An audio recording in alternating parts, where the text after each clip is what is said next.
2 minute से ज्यादा का समय नहीं होगा, 2 मिनट से 1 सेकंड भी ज्यादा नहीं। लेकिन मेरा एक अनुरोध है, क्योंकि हम सभी कभी ना कभी आयोजक की भूमिका में रहते हैं।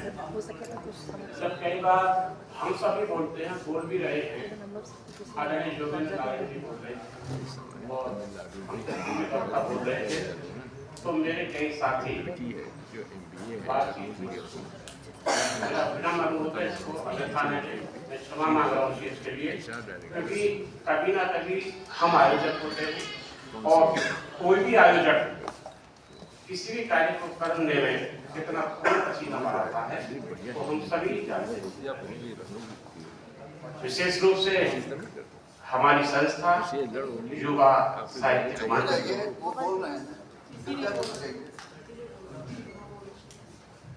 सर केवल 2 मिनट मांगी थी। मैं तो वैसे भी कम बोलता हूँ, मेरे सारे साथी जानते हैं। मंच पे मैं बैठा ही हूँ तो बैठे से, क्योंकि मेरी आदत में शामिल नहीं उतना ज्यादा बोलना जितना लोग बोलते हैं। खैर, मैं इतना ही कहूँगा, विशेष रूप से आभार व्यक्त करता हूँ इस अपनी संस्था का, जिसने ये कार्यक्रम किया और मुझ जैसे बहुत छोटे कलाकार को अतिथि के रूप में आमंत्रित किया। उन सभी साथियों और मेरी बहन और भाइयों का विशेष आभार और उनको हार्दिक शुभकामनाएं, जिनको आज इस गौरवशाली संस्था ने सम्मानित किया और संपूर्ण भारत में और भारत के बाहर जो इस संस्था की ध्वजा है उसकी विस्तृत रिपोर्ट मेरे छोटे भाई ओम प्रकाश शुक्ल जी ने सुनी।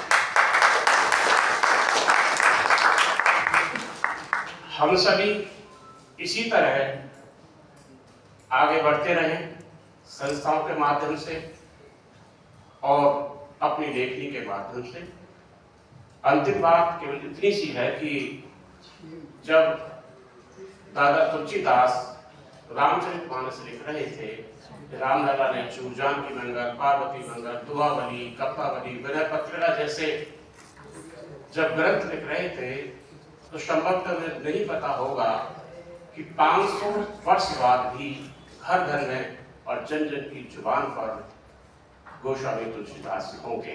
तो जो आप आज लिख रहे हैं वो आज के लिए नहीं लिख रहे हैं, आज के लिए बिल्कुल नहीं लिख रहे हैं, आप हजारों वर्षों की अवधि के लिए लिख रहे हैं, चाहे कोई किसी भी अवधि में लिख रहा है। दूसरा, 140 करोड़ की आवाम में 8वीं अनुसूची के अनुसार 22 जो पंजीकृत भाषाएं हैं उसमें 1 लाख से ज्यादा लोग नहीं लिख रहे हैं।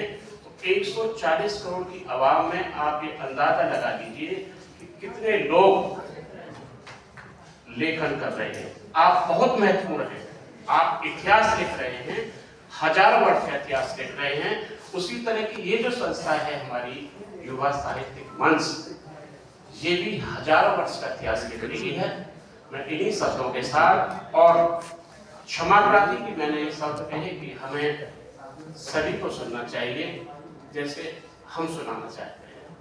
मैं क्षमा प्रार्थी हूँ कि मुझे ये शब्द कहने पड़े। इन्हीं शब्दों के साथ मैं पुनः